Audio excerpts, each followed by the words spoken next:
Bienvenidos al podcast Banditas de Salud Mental. Soy el doctor Mario González y como siempre estoy acompañado de la doctora Jessica Talavera.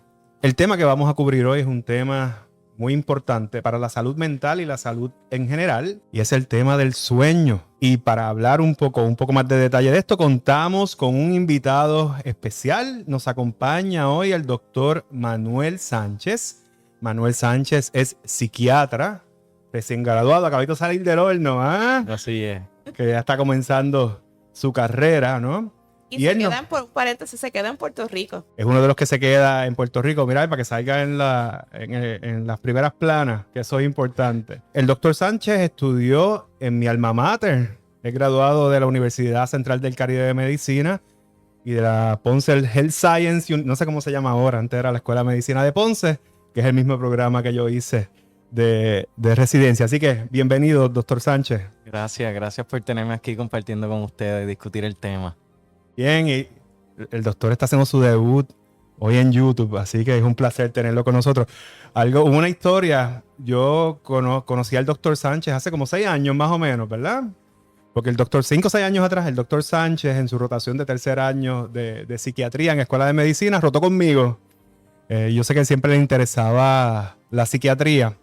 A veces ya como a las 2 de la tarde yo decía, doctor, ¿se puede ir, Manuel? ¿Te puedes ir? Vete para tu casa, ya viste bastante paciente. Y él, no, doctor, todavía puedo ver más, ¿verdad? Así que yo sé que es alguien que se disfruta esta especialidad. Sí, yo tengo y doy fe de que te encanta la psiquiatría y la psicología también. Le gusta la psicoterapia. Y muy buen terapeuta, que eso a veces es difícil encontrarlo, que le guste también el área de la psicoterapia. Manuel nunca faltó ninguna supervisión conmigo. Yo a veces decía, Dios mío, qué responsable. Yo creo que por lo menos desde que yo te conozco, yo creo que es el primero que tú has dicho que no ha faltado ni a una. Así que eso, doy fe de que va a ser un buen psiquiatra en la comunidad. Thank you. Eso. Gracias. Bueno, pues hoy el tópico es, tu cerebro necesita dormir más de lo que crees.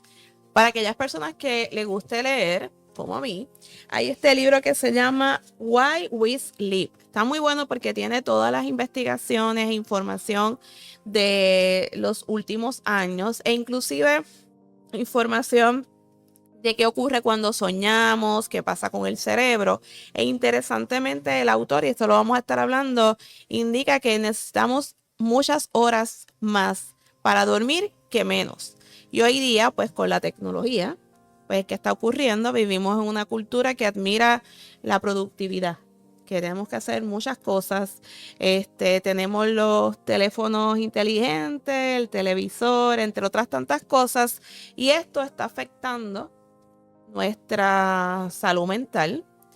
Y fíjense en algo, los estudios indican que el sueño es un predictor para que se dispare o no las condiciones de la salud mental. No sé qué ustedes han visto en eso. Es una de las primeras señales que yo creo que uno ve cuando el paciente está teniendo alguna exacerbación en general, pero también a mí me ha pasado pacientes con condiciones un poquito más serias, como esquizofrenia o más crónica, ¿verdad? Como esquizofrenia o bipolaridad, muchas veces, y los familiares ya lo saben. Me dicen, doctor, no está durmiendo, ya sabe lo que pasa cuando no duerme. O sea que es algo importante. Casi el 20% de los adultos se quejan de síntomas de insomnio. Y no sé cuál es tu experiencia con el sueño. Yo sé que esto es un área que también te interesa, Manuel. Definitivamente el sueño para mí es súper importante. Muchos pacientes llegan, ¿verdad?, a la cita de follow-up, de seguimiento con distintas exacerbaciones, usualmente ansiedad o depresiones, y a veces comienza o debuta, ¿verdad?, esa exacerbación en síntomas con el diagnóstico o algún síntoma de sueño más bien. Aunque están durmiendo menos, se están levantando de noche más frecuente de lo que usualmente hace unos meses atrás estaban pudiendo dormir. Y qué malo es no dormir bien, ¿verdad? Como que se arrastra al otro día. Uno se pone más irritable y todo, así que es súper importante. Yo siempre recuerdo una serie de Netflix, y creo que era la de Marco Polo.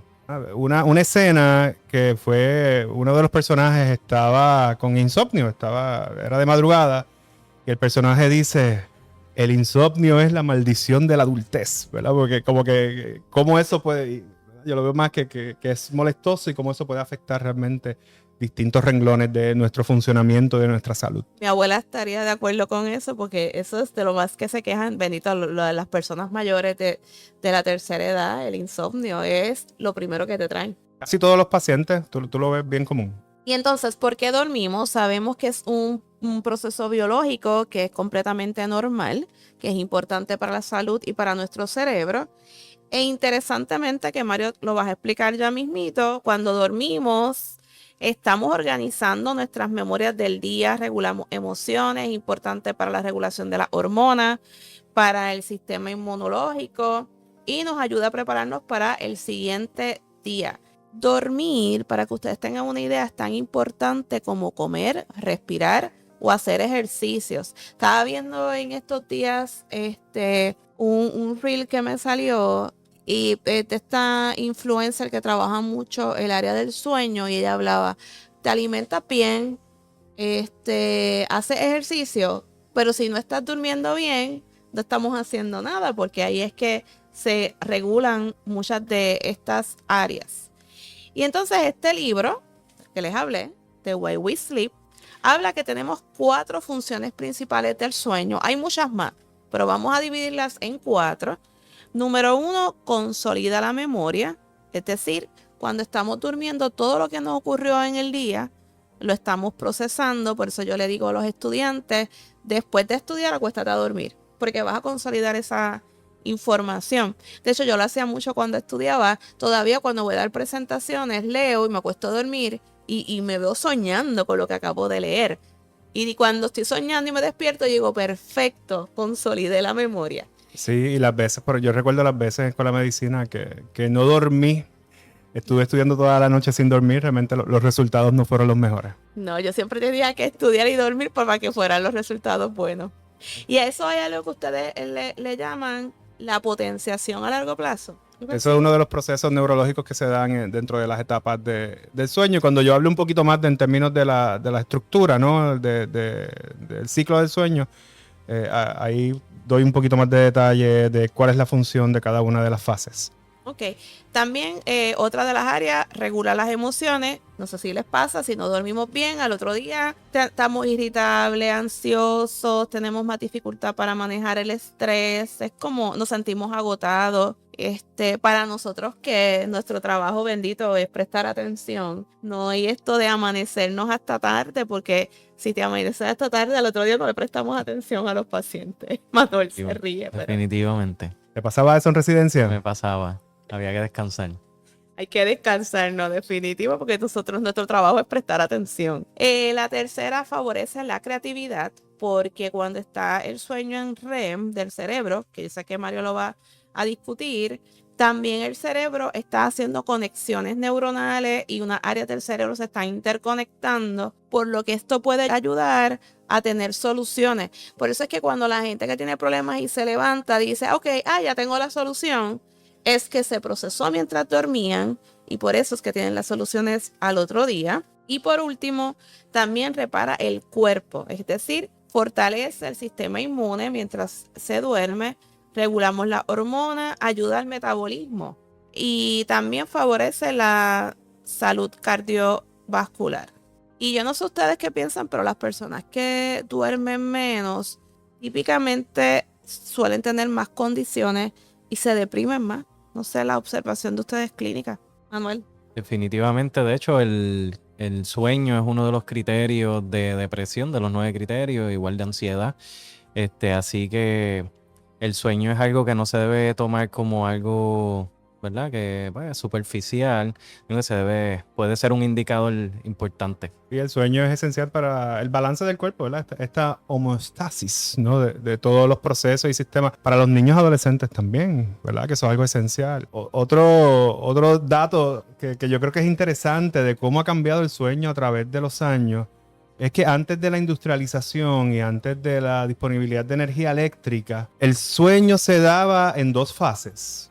Ahora lo que nos ponen es que tenemos que dormir como que horas corridas, básicamente. Okay. Y en esos momentos el sueño se daba en 2 fases, como que se iba a la luz del sol, las personas usualmente se acostaban a dormir más temprano y se levantaban, dormían 3-4 horas, se levantaban, entonces después como a las 11 de la noche, medianoche, ahí estaban despiertos 2 o 3 horas y después dormían otra vez hasta la que saliera el sol. Que eso es bien distinto a lo que hacemos nosotros hoy día, ¿no? Que esto traería quizás para otro tema, para otro episodio, ¿verdad? Cómo todos estos factores también influyen. O sea que esto es un tema muy importante y muy interesante.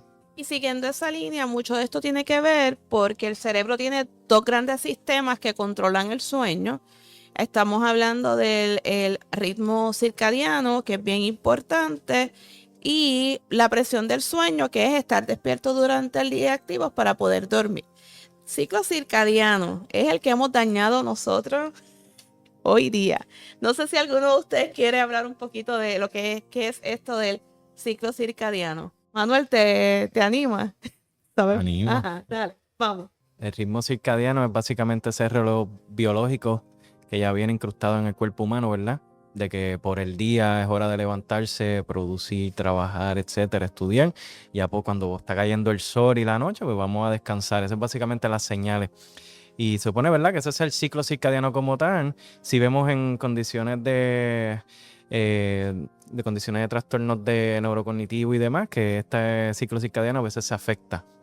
Y entonces, pues, por eso es que lo que le llaman en inglés el sundowning o el sol bajando, ya es a hora de las 5 o 6 de la tarde y es cuando se empiezan a confundir. Así que estamos viendo que si se afecta este ritmo circadiano, pues sí vamos a tener un problema con el sueño como tal. Y una de las cosas que regula significativamente ese ciclo es la luz. Por eso es, como decíamos antes, casi siempre se regulaba con el día y la noche. Pero ahora con la electricidad, las pantallas y todo esto, eso también interfiere.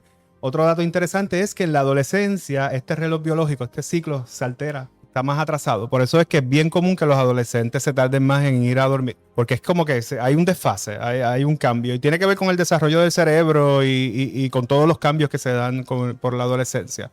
Pero ese es el reloj que tenemos nosotros realmente. Y es más o menos similar básicamente en todo el mundo y en todas culturas. Por eso del modelo de terapia que yo voy a hablar ya mismito, la idea es levantarte todos los días a la misma hora. No importa la hora que te acuestes. La gente piensa que es a la hora que te acuestas, no es a la hora que te despiertas o te levantas, porque ahí es que se empieza a regular el ciclo circadiano y por eso que en las mañanas, ustedes cuando escuchan que es bueno caminar en las mañanas, es porque esa luz solar ayuda muchísimo a activar nuestro cerebro y a regular y empezar a regular ese ciclo circadiano que lo hemos dañado a través de los años.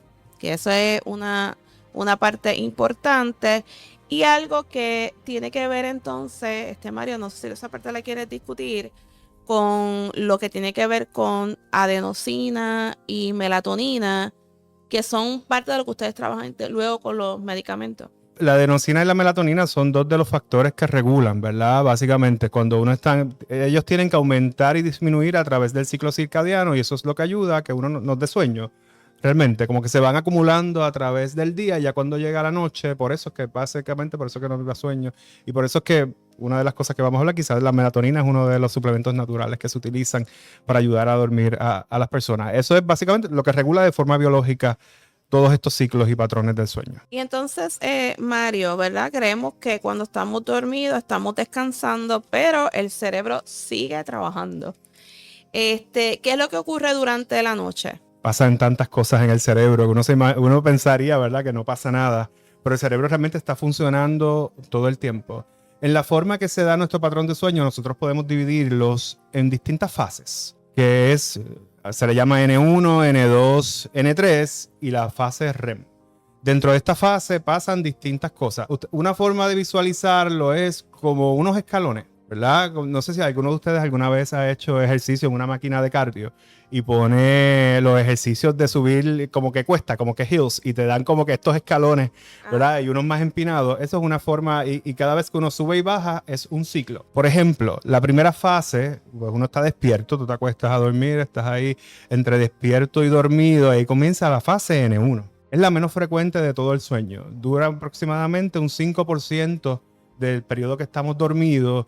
Y otra forma de verlo es de que va de un sueño más liviano a un sueño más profundo. Porque la N1, ¿qué pasa? Es un sueño liviano, aquí cualquier ruidito te despierta.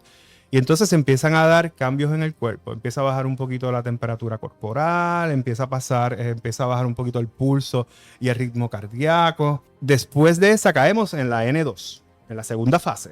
Sigue pasando estos cambios, sigue bajando un poquito la presión, el pulso. Esta dura aproximadamente 50% de todo el periodo que tú estás durmiendo. Todavía sigue siendo básicamente como una preparación para la N3 y el REM, que es donde se dan la mayoría de los procesos que tú comentaste ahorita, ¿verdad? Nuevamente sigue bajando, nos estamos durmiendo de forma más profunda. Entonces aquí llegamos a una de las más importantes, que es la N3. Esta es el 20% del sueño total. Pero aquí ya se comienzan a dar procesos importantes para nuestra salud y nuestra homeostasis. Se libera aquí la hormona de crecimiento, que la hormona de crecimiento es muy importante porque ayuda a regenerar las células del cuerpo, y en la niñez y la adolescencia pues nos ayuda a que se dé el crecimiento de una forma adecuada. También se restaura la energía celular en este periodo. Si alguien intenta despertarte cuando estás en N3, se le va a hacer más difícil. Esas personas, no sé si ustedes han escuchado alguna vez que esas personas como en los temblores, un temblor bien fuerte y no despertaron, porque se quedaron durmiendo todo el temblor, pues quién sabe, probablemente estaban en N3, porque tiene que ser entonces un estímulo bien potente, ¿verdad? Para que pueda ocurrir. Después del N3, subimos a REM. Algo que ustedes tienen que entender y visualizar es que durante todos estos periodos el cerebro sigue funcionando, y hay una forma de medir cómo funciona. Hay unos estudios específicos que te dicen que es como que unas ondas eléctricas, por ponerlo de alguna forma, y esas van cambiando y cada fase tiene una en particular. Después del N3 vamos a REM. Que es importante de REM, que ahí es que soñamos. Ahí que están todos estos sueños vívidos, intensos. Ahí se da la potencia, la parte que tú hablaste ahorita en términos de la consolidación de información, la creatividad. Pero mira que es inteligente es el cuerpo. Ahí soñamos.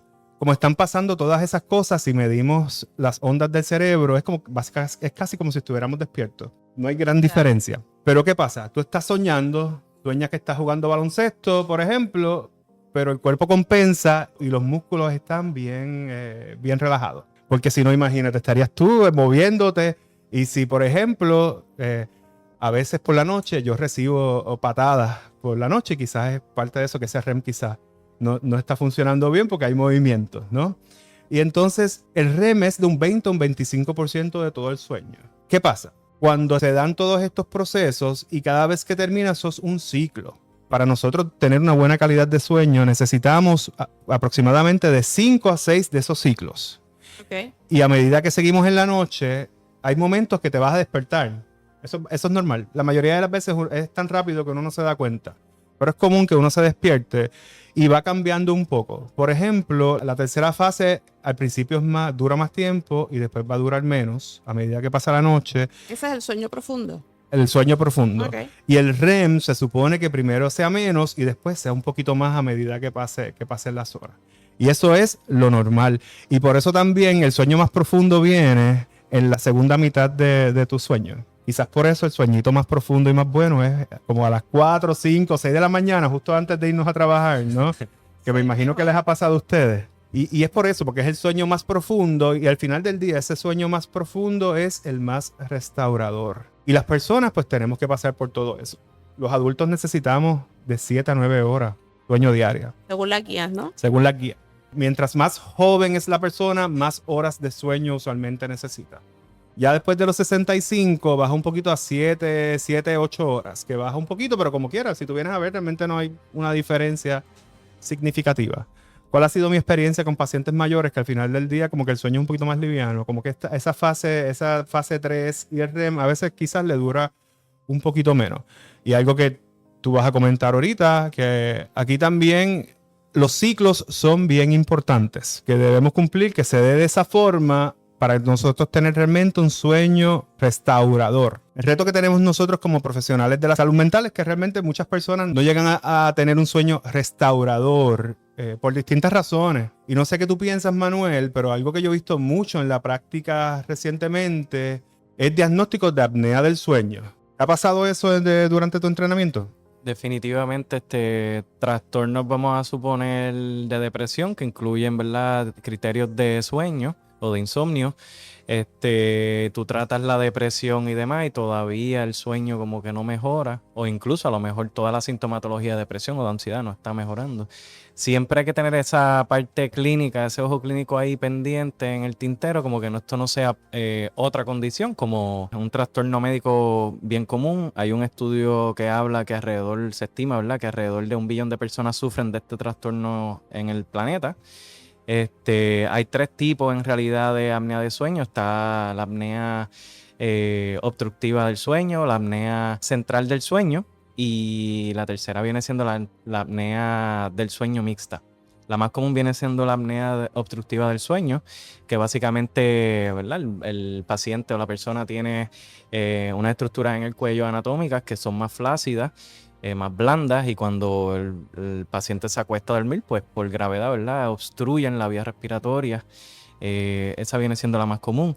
Está la apnea central de sueño, que básicamente es un reflejo que el cerebro le tira una señal a los músculos respiratorios o que se encargan de trabajar con la respiración, y eso se ve, ¿verdad?, fragmentado. Y entonces esa sería la otra apnea. Y entonces ya la apnea del sueño mixta viene siendo una combinación de las ambas anteriores. Me imagino, no sé si te ha pasado o les ha pasado a alguno de ustedes, que a veces yo estoy evaluando pacientes y entran con su pareja, con la esposa o el esposo. Entonces, a veces es cómico, ¿no? Porque está el paciente quejándose de dificultad al dormir. Y entonces sale la pareja, doctor, pero esta persona ronca que se escucha en la sala, no me deja dormir, ¿no? Definitivo. Que eso es una de las señales que a veces uno ve, pacientes que roncan mucho, que duermen pero no descansan, que de momento se quedan, la familia me dice que están viendo televisión y se quedan dormidos, ¿no? Y yo creo que ahora sí hay mucho más conciencia de esto y se manda a hacer un estudio del sueño para descartar o confirmar.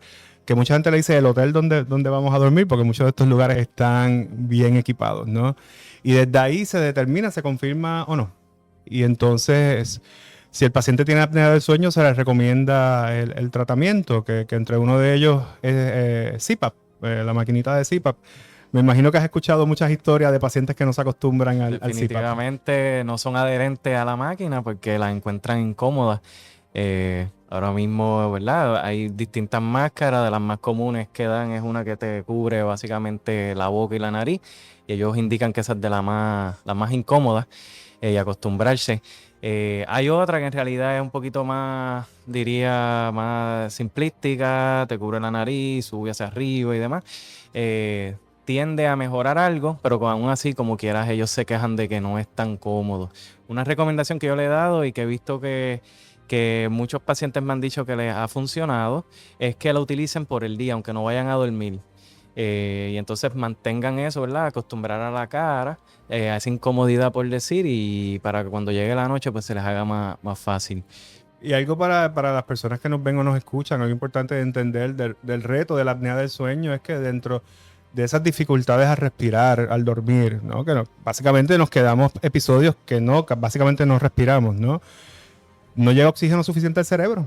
Definitivo. Y dentro de salud mental, eso también a veces se confunde con desánimo, poca energía, depresión, poca concentración. Yo me acuerdo siempre un paciente que se me quejaba mucho de dificultades en concentrarse, tenía dudas o preocupaciones si era demencia. Y se le hizo el estudio de apnea del sueño, se le trató y la diferencia fue significativa. Él y su esposa están muy contentos desde que él usa tratamiento para la apnea del sueño. Esto también, añadido al tratamiento, a la máquina de CPAP, se recomienda también cambios en el estilo de vida. Uno de los factores, o que se habla bastante en la literatura, es la obesidad. No porque no seas obeso significa, ¿verdad?, si estás teniendo este tipo de problemas de sueño y demás, y en efecto tienes apnea, ¿no? No porque no seas obeso te descarta de tener la apnea. Pero sí se ha visto que, especialmente en el tipo de apnea obstructiva, pues el que tenga un cuello ancho, pues afecta, ¿verdad?, obstruye más fácilmente la vía respiratoria y no está patente. Sí, si un paciente tiene apnea del sueño, dos cosas. Pues uno, ¿verdad?, por más que se intente dar psicoterapia o lo que tú vas a hablar ahorita de la terapia cognitivo-conductual para insomnio, o por más que yo de medicina, como que el paciente no va a obtener necesariamente los resultados. Y eso es algo también yo creo que es importante tocar base en términos de cómo ha cambiado quizás nuestra forma de medicar el insomnio. Porque ahorita Jessica va a hablar con un poquito más de detalle, que realmente ahora las guías lo que establecen es que de primera línea lo que se debe intentar es psicoterapia. Sí, definitivamente. La terapia cognitiva conductual para el insomnio. Pero yo recuerdo, Manuel, que cuando yo me estaba adiestrando, yo me adiestré en psiquiatría entre el 2006 a 2010. Ya se estaba comenzando a hablar sobre los riesgos más a largo plazo de las medicinas para dormir, pero como quiera se seguían recetando mucho. Y yo todavía me topo con pacientes que llevan 20 años en uno de estos medicamentos para dormir y para quitárselos eso es el pulseo diario. ¿Cuál fue tu experiencia durante el entrenamiento en términos de cómo tratar el insomnio en general? El insomnio en general en realidad es bastante difícil determinar de primera instancia si está relacionado a un criterio de algún otro trastorno psiquiátrico como depresión, ansiedad, por ejemplo, o si en efecto es de una etiología primaria de problemas de sueño, de un trastorno de sueño primario. De todas maneras la podemos tratar, ¿verdad? Siempre lo que se busca es intentar utilizar medicamentos que a lo mejor tengan una serie de efectos secundarios, pero que para el paciente tienen un aspecto positivo. Por ejemplo, si es un paciente que está deprimido, no está durmiendo y no tiene apetito, pues a lo mejor hay ciertos medicamentos que aumentan el apetito y de paso causan sueño. Así que podemos utilizar eso, aunque es un efecto secundario, pero para ese paciente es positivo. En un paciente obeso, pues no utilizaría necesariamente ese medicamento, utilizaría otro medicamento que no tenga, por ejemplo, el efecto secundario de aumento del apetito. So que podemos utilizar ese tipo, pero siempre con miras de, ¿verdad?, no causar otro problema encima a los que ya el paciente tiene. Por ejemplo, para que vamos a causar una dependencia en un medicamento que va a dejar de funcionar en los próximos 14, 10 a 15 días, ya va a empezar a crear tolerancia y dependencia al medicamento y habría que aumentar la dosis o la frecuencia para al final volverse a tolerarlo y demás y continuar con el problema de sueño. Ya mismo cuando abras oficinas te vas a dar cuenta, del reto. Y sí, yo por ejemplo, yo a medida que tengo más experiencia en la práctica, medico menos para dormir. Claro, en la fase aguda sí. El reto mío ha sido en esos pacientes que ya llevan tantos años en estas medicinas, que algunos se lo ha podido quitar y darle otras alternativas, pero hay otros que no ha podido, no hay break. Le quito el medicamento, le busco alternativas y dejan de dormir y eso tiene un efecto negativo en su día a día. Y siguiendo la línea que ustedes traen, la importancia de la quizás melatonina, que es un poco más natural. Yo recuerdo cuando a mí me dio el COVID 2021, me dio un tinnitus horrible que no podía dormir con el sonido del tinnitus y entonces pues el médico me recomendó melatonina para poderme quedar dormida. Yo no voy a levantar, digo, yo soy dormilona, pero eran las 7 o 8 de la mañana y yo decía, esto funciona, porque era lo único que me di cuenta que funciona porque me tumbaba. ¿Qué ustedes piensan sobre la melatonina? La melatonina es una alternativa y hay otros suplementos naturales que pueden ayudar. Para terminar esta parte, volviendo un poquito atrás con los medicamentos, ¿por qué estamos cambiando la forma de medicar? Porque hay unos riesgos que cada vez los tenemos más claros. Primero, riesgo de caída, punto. Pacientes mayores, pues todo que cause sueño, riesgo de caída, riesgo de que se acostumbren a la medicina. También ahora hay mucha más conciencia sobre el efecto que esto puede tener en el aspecto cognitivo, de memoria de los pacientes, y esto puede afectar.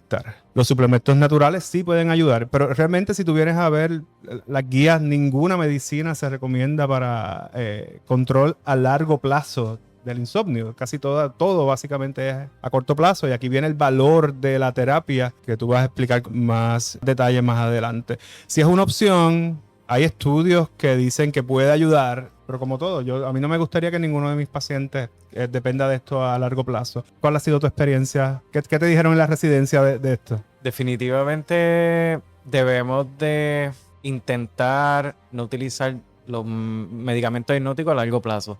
Pero sabemos que pues muchos pacientes no quieren terapia o quieren algo, o les funcionó el hipnótico, así que se sienten cómodos, entiendo los riesgos, beneficios y demás, prefiero continuarlo. Pero sí, siempre, ¿verdad? Se me enseñaba en el entrenamiento que si el paciente no necesita un medicamento o ya cumplió su función, pues vamos a bajarlo a la menor dosis necesaria o eliminarlo. Con los medicamentos más controlados, por decir, sí, siempre se busca la manera de tú hacer ese taper down, ¿verdad? Bajar esa dosis gradualmente. No la podemos eliminar o descontinuar del todo de golpe, ¿verdad? Porque puede causar otros síntomas de retirada y demás. Pero sí, durante el entrenamiento eso es lo que se fomentaba siempre, utilizar la menor dosis posible o por el menor tiempo. Sí, y yo creo, me imagino que ustedes lo han escuchado con sus pacientes, con sus clientes. La gente utiliza tantas cosas para intentar dormir, ¿no? Que si la melatonina, que si el citrato de magnesio, que si la manzanilla. Algunos, cuando analgésicos con suplementos para dormir, ¿verdad? hay que tener cuidado. Antihistamínicos, cosas como Benadryl. En pacientes mayores hay que tener cuidado porque se puede crear lo que se llama un delirio, que es un estado alterado de conciencia, ¿no? Se desorientan, cosas así. Tenemos que ser bien cuidadosos porque pues sí pueden ayudar, pero a largo plazo tienen unos riesgos que pueden ser significativos para el bienestar de esta persona. Ashwagandha, ashwagandha es que se llama, lo toman Sí. también. Ashwagandha, yo el nombre nunca lo he sabido pronunciar bien, pero por ahí va. Pero entonces, una pregunta, en términos de la melatonina, es que lo escucho mucho en los clientes que me dicen, pues tomo melatonina para quedarme dormido porque es natural. ¿Tiene efectos secundarios? Todo en exceso puede tener riesgos, efectos secundarios. Hasta el momento, la realidad es que los estudios lo que dicen es que algunas personas ayuda a que se duerman más rápido, pero cuando sumamos y restamos la diferencia es minutos. Tampoco es que es significativo y el efecto no necesariamente es duradero, no se replica a largo plazo. También ha habido pacientes que han tenido efectos secundarios. Otra cosa que tiende a pasar con el reto con los suplementos naturales es que la regulación no están tan regulados realmente como nuestras medicinas. Entonces personas sienten que es seguro y de momentos se toman 2, 3, 4 pastillas de esto, gomis o lo que sea, y pues sí, la ha podido traer efectos secundarios o complicaciones. O sea que, en resumen, sí podría ser una alternativa a corto plazo. Sí hay estudios que dicen que es relativamente seguro en poblaciones hasta de niños y adolescentes, ¿verdad? Pero como quiera, es algo que hay que tomarlo con mucha cautela. Bueno, pues entonces pasamos al área de la psicoterapia. Que eso aquí ella es la experta ahí. Sí, por eso yo les hice preguntas a los medicamentos porque dudas que tenía en términos de medicamentos. Pero la terapia cognitiva conductual para el insomnio es el tratamiento que todas las investigaciones han indicado hasta el momento. Funciona y es la primera línea. Como ustedes decían, hoy día antes de ofrecer medicamento es CBT insomnio. Este tratamiento consta de 6 sesiones y aquí vamos a regular el ciclo circadiano de este que hablamos. Hay que ayudarlos a levantarse a una misma hora. ¿Cómo voy a hacer eso? Le doy unas pruebas para mirar si la persona es morning person, se levanta temprano típicamente, o si es lo que la misma pruebita dice, si eres búho. A la luz de este protocolo o esa prueba, voy a ir regulando ese sueño. Es difícil las primeras 2 sesiones porque las personas tienen que hacer cambios. Y entonces les vamos a dar diferentes tipos de actividades. En la mañana, activación conductual para que el cerebro despierte, más aparte del café, que otras cosas podemos hacer. Y ya en la tarde-noche se hacen otros tipos de actividades. Hay una guía que vamos a seguir dentro de la terapia. Y entonces dentro de la guía, la número 1, empezar a levantarse a la misma hora. Número 2, irte a la cama solamente cuando estás quedándote dormido. O sea, no vamos a utilizar la cama para pensar, ni para manejar el dolor, ni para manejar la depresión, que es lo que muchas personas hacen. Y también, idealmente, en el cuarto no puede haber celular ni televisión, solamente, ni tampoco podemos comer, ni computadoras, ni nada.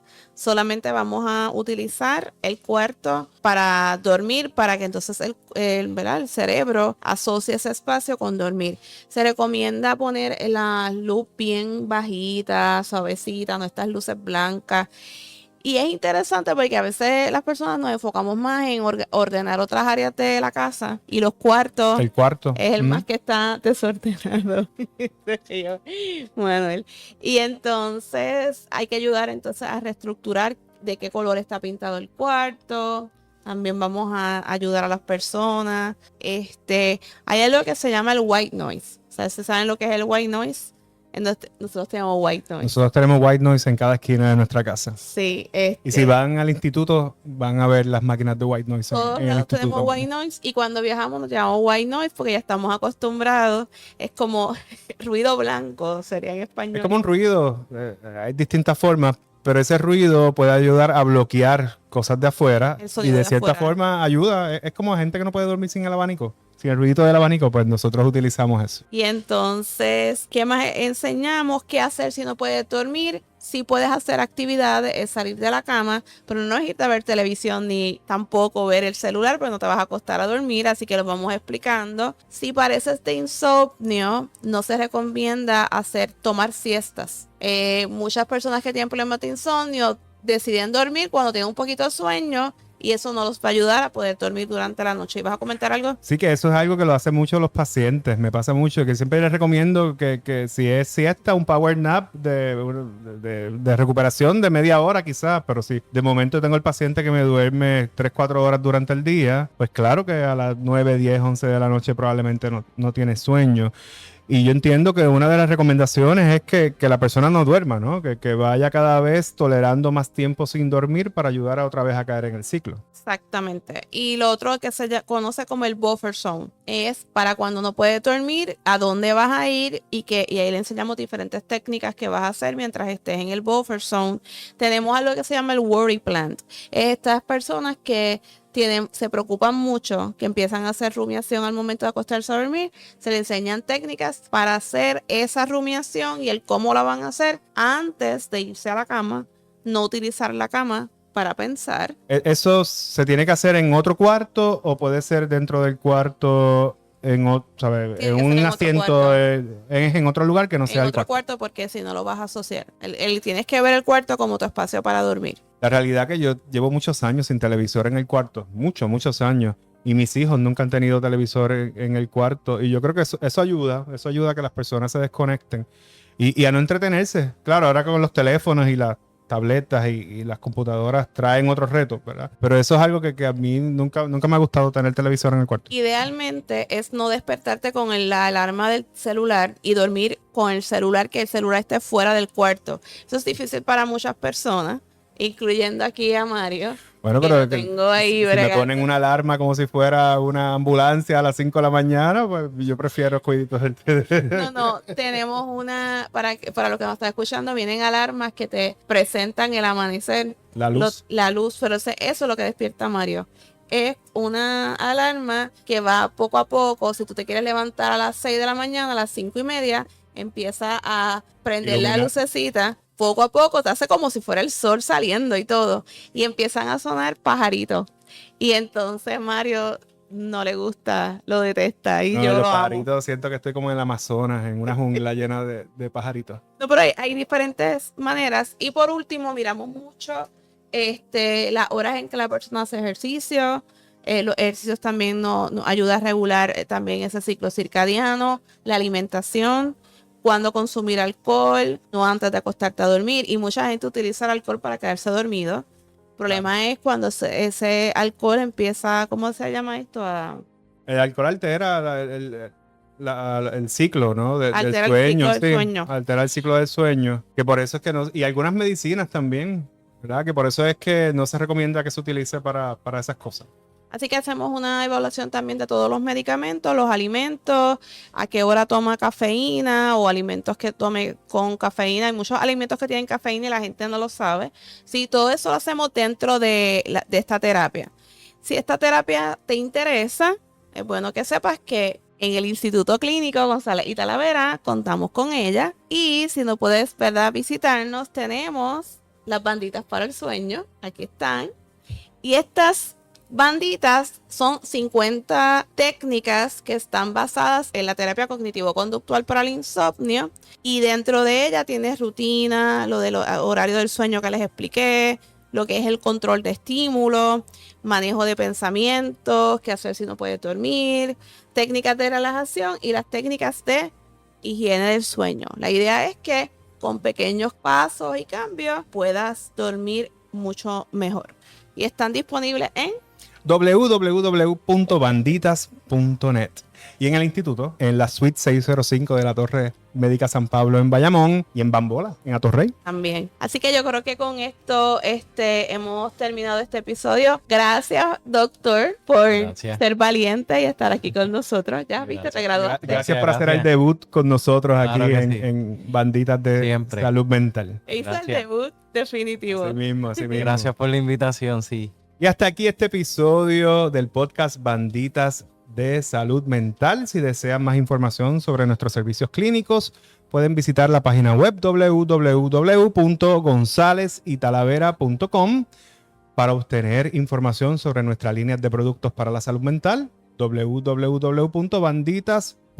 Si les gustó lo que han visto, escuchado, pues les invito a que nos sigan, nos den like, nos den me gustan y lo compartan con otras personas que se puedan beneficiar de la información que damos aquí en el podcast de Banditas de Salud Mental. Así que gracias por su sintonía y hasta el próximo episodio del podcast Banditas de salud mental.